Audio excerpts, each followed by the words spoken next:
Roblox game by Paradoxum Games, the same developers of Stardew Simulator. It's recently released in early access, costs 25 Robux to play at the moment. So Alter Ego is a survivors versus killers type game inspired by Dead by Daylight and Forsaken. Has a pretty cool and unique art style to it. The main gameplay loop is a team of multiple survivors are put on the map with one ego, which is the hunter, and the hunter's job is to hunt down the survivors and prevent them from escaping the map and winning the game. The goal of the survivors is to fix generators around the map, and once all of them are fixed, they have to escape to win without being caught by the hunter.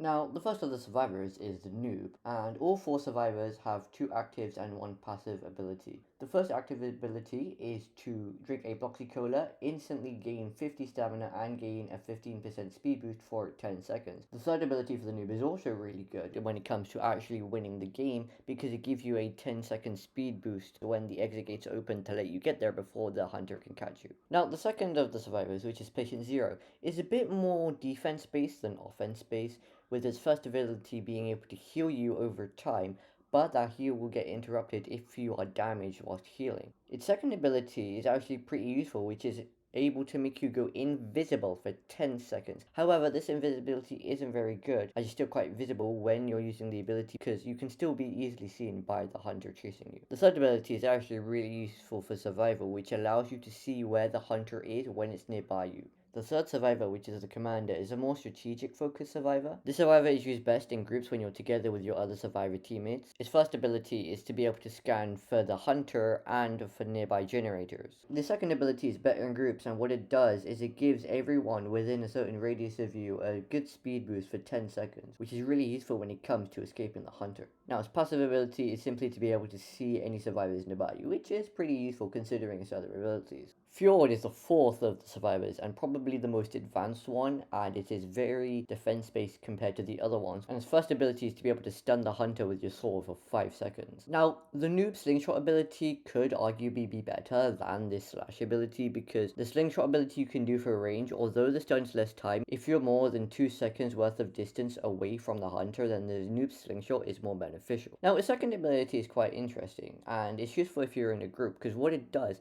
is it gives people nearby you more strength against the hunter, but in turn you are slower, so you're sacrificing yourself essentially for your teammates. Now, third ability, which is a passive, is similar to Patient Zero's passive, which allows you to get a better idea of where the hunter is nearby you. Now, as of right now, there are only 2 egos in the game, which are Husk and Cadicus. Husk is the more basic of the two, being more damage focused, whereas Cadicus is a lot more debuff and hunting focused. First ability is a basic punch, whereas its second ability allows you to jump forward, and if you land on a survivor, you'll deal heavy damage to them. Its third ability is somewhat similar to its second ability, being able to swing forward slightly and grab the survivor you hit, and it deals a decent bit of damage, similar to the second one. Now, its ultimate ability is quite interesting, allowing you to charge forward and slam into a survivor, dealing heavy damage to try to get them down. Now, Cadicus is more advanced of the 2 egos, but its first ability is quite similar, also being a basic punch. Now, its second ability is quite interesting and it actually shares some similarity with Patient Zero, the survivor,